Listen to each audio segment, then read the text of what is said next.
Hey guys, hope you're doing good. So welcome to a new video. Today I wanted to talk about personal development because I've been sharing a lot about personal development on Instagram, sharing a lot about it in French, and I realized that I had very little content where I would talk about some of the books I've read in personal development, some of the questions I've been asking myself, and more recently I've adopted a very critical approach to personal development and why it's not necessarily very good, and you have to be conscious of some of the things.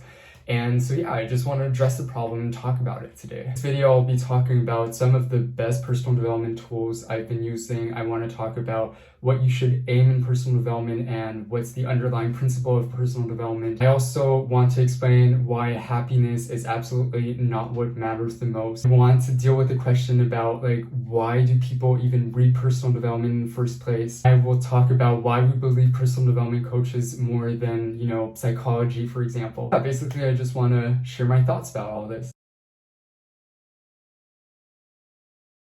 I think one of the problems for personal development is that the underlying objective and goal of personal development is being happy. And really the problem I see into having that as a goal is that you can't really control your happiness and that we're not treating happiness the right way. I mean, happiness is more like of a consequence of something, and if you're focused only on being happy, then you're constantly measuring whether you're happy or not, and you're asking yourself, am I happy, am I happy, am I happy? And life is like a bunch of moments where you're unhappy, and if you keep on focusing on measuring your happiness all the time, well, you're going to realize that you're not happy all the time, and that is probably going to make you even more unhappy than if you focus on something else. And the problem to that underlying principle is that you constantly blame yourself every single time you're unhappy, and you remind yourself that if you're unhappy, it's your fault, your responsibility to change it, and so you feel ashamed and you feel like you need to blame yourself for being unhappy.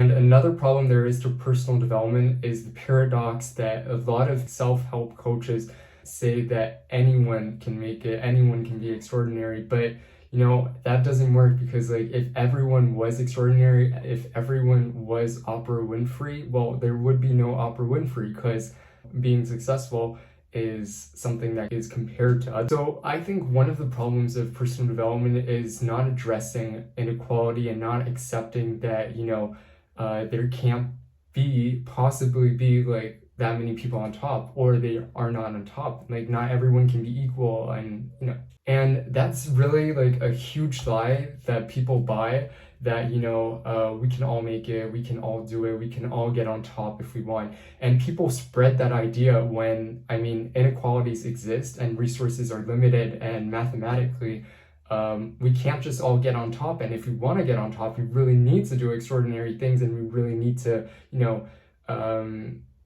be exceptional. Yeah, all I want to say is that personal development and self-improvement is a very complex question. And I think one of the authors that addresses the problem the best is Mark Manson, and I really recommend his book a lot. I think it's definitely my favorite personal development book because it's not a book full of methods that you can use, but just a book full of common sense. He talks about this huge lie that people buy, that everyone can make it and be exceptional. He talks about how important it is to make a difference between what's your fault and what's your responsibility, and I think that's one of the most important lessons I've learned out of his book. He explains how important suffering is. He explains how important it is to accept any emotion no matter how you feel. Just overall, this guy is just really cool because he's down to earth, he's funny, the stories he says are amazing, and I think his book, which is The Subtle Art of Not Giving a Fuck. Now that I've told you that the underlying principle of personal development, which is being happier, is not an end goal and just a consequence, and if you keep on seeking on being happy, well, you might be even more unhappy. Now I want to tell you what you should actually aim and what you should actually do to be more happy. There are two things I want to tell you on what you should aim to be happy, and the first comes from the Greeks and the Romans, I think, And it's really to focus on the natural pleasures, which are, for example, eating, drinking, sleeping, talking with people. And the second thing I wanted to say comes from a TED Talk, which talks about the longest study ever made on happiness, which basically concludes on what makes people really happy are good relations and good connection with other people. And the cool thing is that when you have those things in mind, well, you know what you have to focus on to be really happy. You have to focus on your human relationships. You have to focus, human relations. You can also focus on, your relationship with your dog or your cat or anything. And you should also focus on, the small pleasures in life. And I really believe that those are small things that if you know how to appreciate those details in life, well, it's a good thing. And you see how those things I talked about are very specific. And the reason why focusing on happiness doesn't work is also because it's not specific enough. It's way too conceptual. And so you don't know really what makes you happy. You can confuse something that makes you happy with something that you desire or something that you intensely want. Now that I've said all that, I don't want to make you believe that personal development is completely unuseful. There's a lot of personal development tools that are based on psychology mechanisms that work, and reading personal development can also empower you to make you believe that everything that you want to change, all the problems that you have, you can solve yourself and you're responsible of it. And because it's so empowering to read personal development, it can be helpful. I definitely think too much of anything is bad, and doing something the right way can only be beneficial. What I personally like about personal development is that the approach, especially in the American literature, is very positive, and that really comes from Martin Seligman, which was the first guy to bring positivity really into psychology and talk about positive psychology. Basically, the story behind this is very funny because he was with his daughter, and his daughter came up to him and was supposed to help him with gardening, and then she went off running and she was having fun, and her dad started getting angry. So Martin Seligman, and he was like, "Come here, you should help me out." And then she went away, and then she came back and she was like, "I told myself for my 5th birthday I don't want to get grumpy anymore, so please, Dad, can you stop yelling at me?" And then he realized that people in psychology and all the research that have been focusing on the problems and how to, solve the problems and focus on the problems, when really we could also focus on the positive and what makes people happy. Because if you get stuck with your problems and you keep reminding yourself your problems and that, your problems are the problem, well, you'll never get to the good part. When he realized that you could really get to the good part and you can really focus on the good things and realize what makes you good, because the bad things are always going to be there and it's just an intrinsic part of life. We all have problems in life, but if we keep on focusing on the problems and asking ourselves how we can have no problems, we'll never really enjoy the good things. Now I want to talk about 4 things to really be aware of and keep in mind when reading about personal development and reading personal development books, so that you can have a more critical thinking. And some of those points are points I've already mentioned above. The first point I want to make, and for me it's pretty obvious, is that all the methods you will see in those books, all the tools that you'll see, are not necessarily meant for you. You cannot possibly read all personal development books and tell yourself, you know what, I'm going to do the miracle morning, I'm going to do the high 5 habit, I'm going to do habit stacking, I'm going to do all of those things at the same time. And that's just so important to know, because there's some personal development authors that are better for you because you might be someone that needs a lot of structure, so you're going to get into miracle morning, or you're someone that shouldn't be too hard on themselves, and so you might go towards books like Manson's. I can't remember who said it, but someone once said that there are as many personal development methods and tools as there are human beings. And I think that really points out that life is about figuring things out for yourself and not about implementing a method like a robot. And believing that the systems you'll find in personal development books, the tools that you'll find,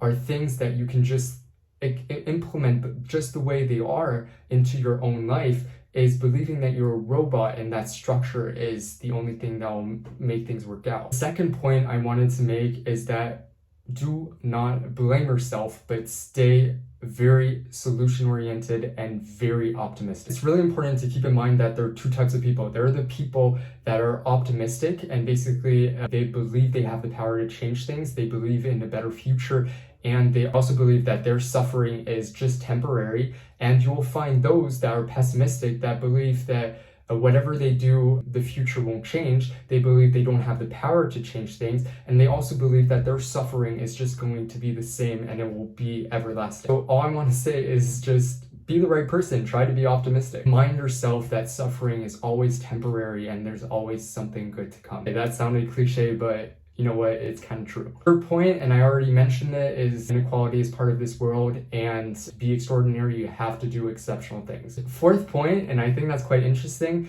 is you shouldn't use personal development as something to procrastinate and not end up implementing anything. For quite a while, I would read a lot of personal development books and never get to it, never try to figure things out, but just, want to think about it conceptually but not really implement it, when really what personal development is about is just conceptually think about it so that you can implement it practically in your life in the end. To be honest, when you think about it, life is quite simple. You just have to get yourself to work. You have to get yourself to do things even when you don't want to do them, and remind yourself that you'll always figure things out on the way. So if you constantly read about how to figure things out, well, you're never getting to figuring them out yourself. But now that you've heard all that and you only realize that you have to accept the suffering, you have to accept the bad thing, well, what is it that really matters in life? And what should we do if we shouldn't be seeking happiness? Yeah, happiness is definitely not what matters, and happiness is definitely overrated. It's kind of like motivation. People wait till they get motivation when really what they have to do is get to work and then they will have motivation. Happiness and motivation are pretty similar in a way that they are a consequence to the things you do. So hear me out. The most important thing is meaning. If you focus on meaning and why what you do is meaningful, well, the suffering will make sense. Everything you will do makes sense. The happiness will make sense.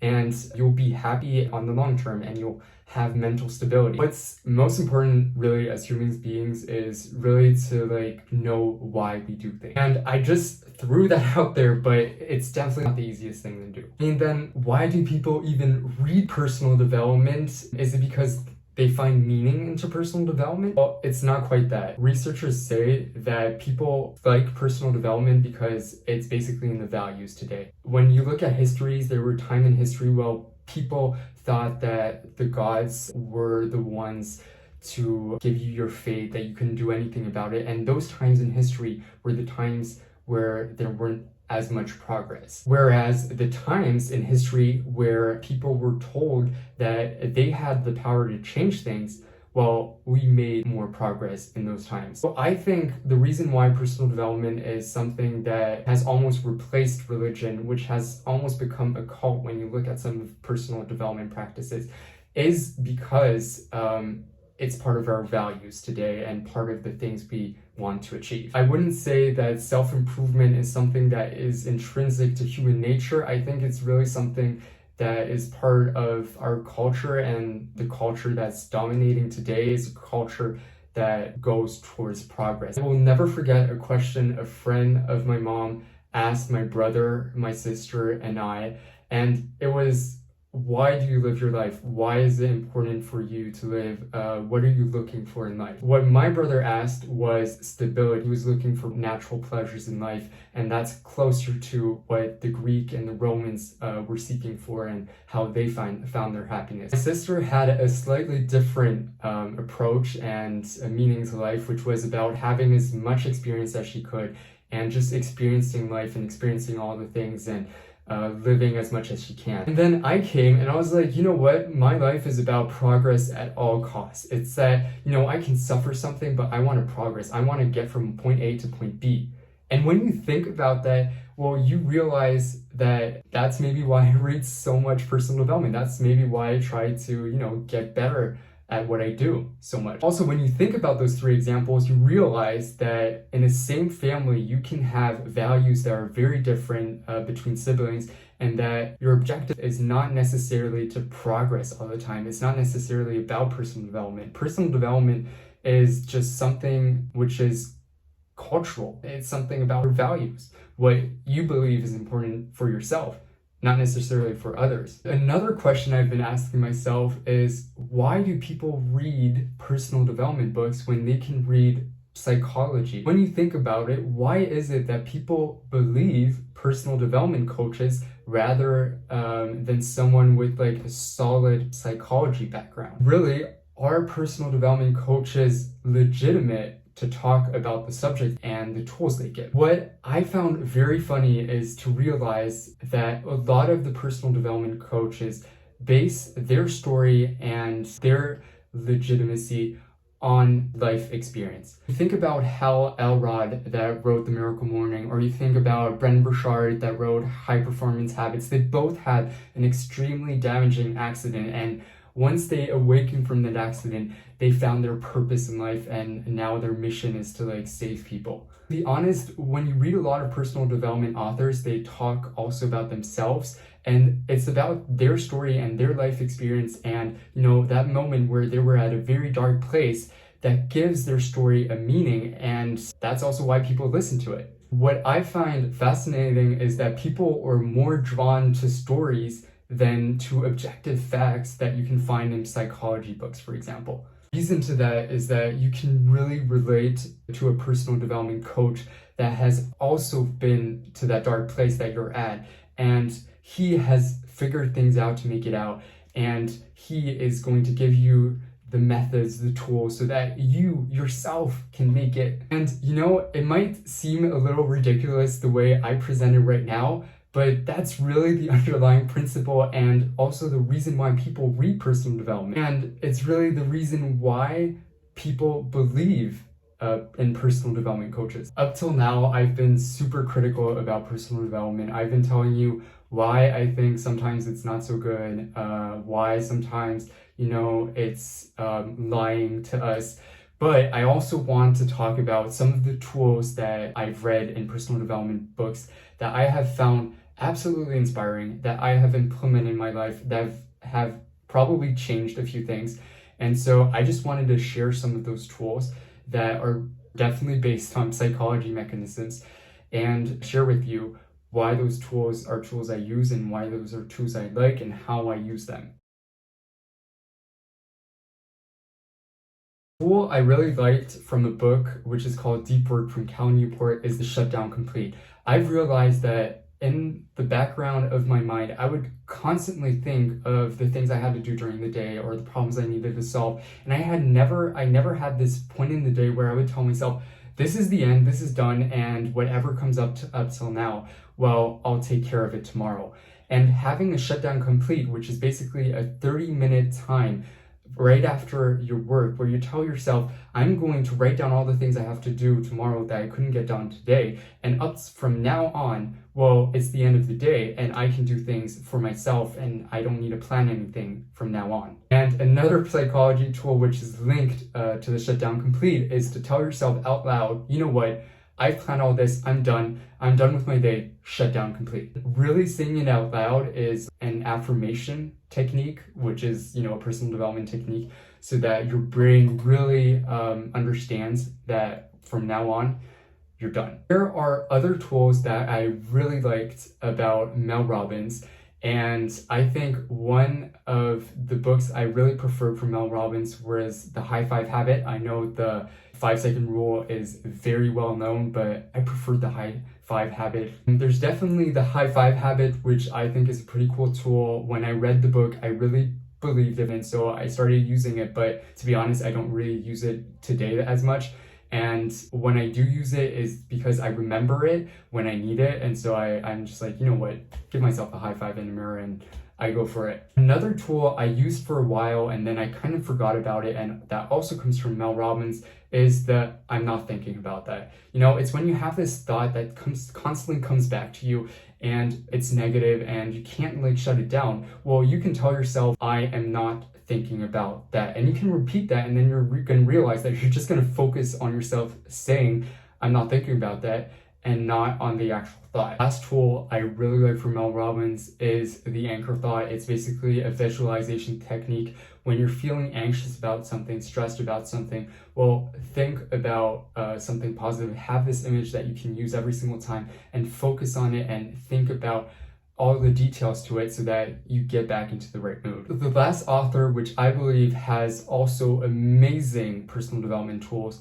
is James Clear in Atomic Habits. One of the tools I still use today from him is the 2-minute rule. It's like when there's this one thing that I'm never able to get done and I want it to be a daily habit, well, at the end of the day, when I realize, you know what, I didn't even take the time to do that, well, I do it for just 2 minutes, and after those 2 minutes, I stop it. And basically, this tool is based on the fact that it's so hard to get yourself to do something, but you really need to prove yourself that you can get into it. And so no matter what you do during those 2 minutes, like for example, you want to go for a run, then you just put your shoes on and you basically only have the time to do that.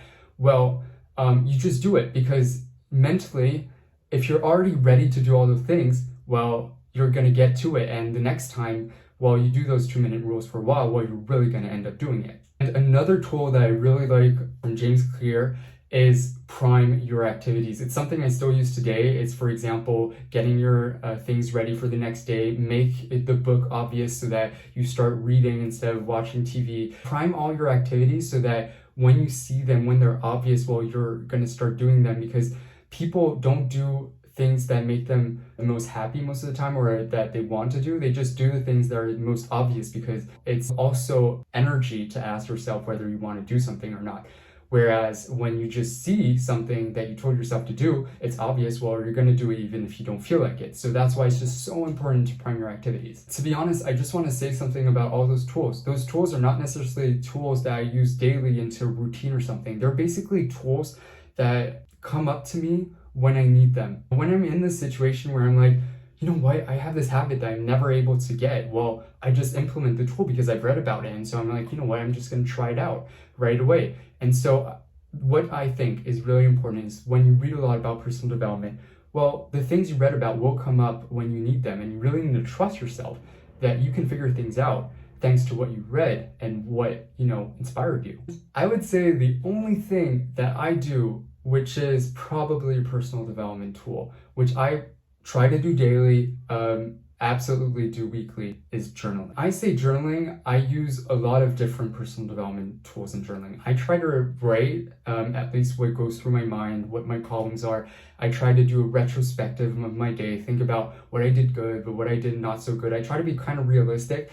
And at the end of the day, I also try to be very grateful. So I'm just like, thank you for this, thank you for that. And when I write things that way, well, I tend to be more satisfied of my day. And, I tell myself, what it all comes down to is work. So I need to work more. Or what it all comes down to is not being so hard on myself. And I always give myself my own advice, trying to figure out things my own way through journaling. And I think journaling is just amazing because it's about doing this retrospective on yourself. It's about learning about yourself. And it's a tool that is just highly personal because you're giving yourself your own advice, and your own advice is probably the best advice because, it's advice that comes from you, and nobody knows you better than you do.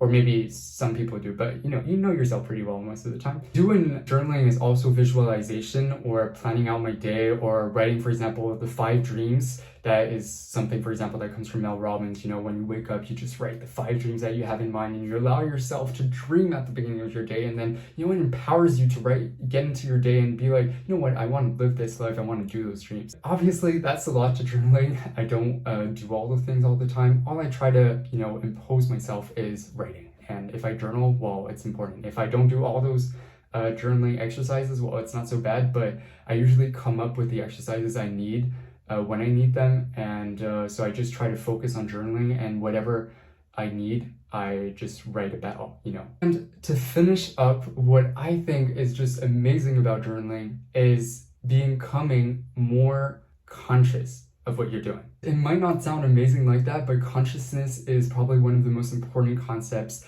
because once you realize that so many things happen unconsciously, that you are influenced by in so many different ways, well, you understand that it's not just about your willpower. It's about your consciousness.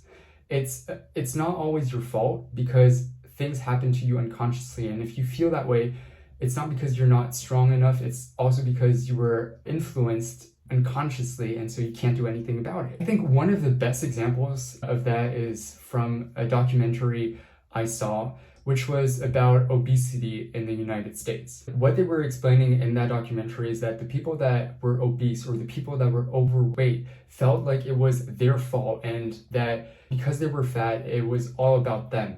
When really what happened is that there's a lot of commercials. You're influenced by all the food you see. You want and desire what other people desire. And because of all those unconscious forces, well, you're pushed to something. And it's not just your fault. It's also the government's fault, to not having regulation on some advertisement and not having, all those things. And what really helped a lot of people get out of their obesity was really to realize that, they shouldn't blame themselves because it's not their fault. But now that they are conscious of the problem, conscious of the bad influences they have, well, now it's their responsibility and they can change. What I'm saying about all this is just that it's not just about willpower. We're getting to the end of this video, and I hope it was interesting. If you don't agree with everything I said, don't hesitate to write down comments. I always appreciate that. Have a nice day, keep reading, and bye.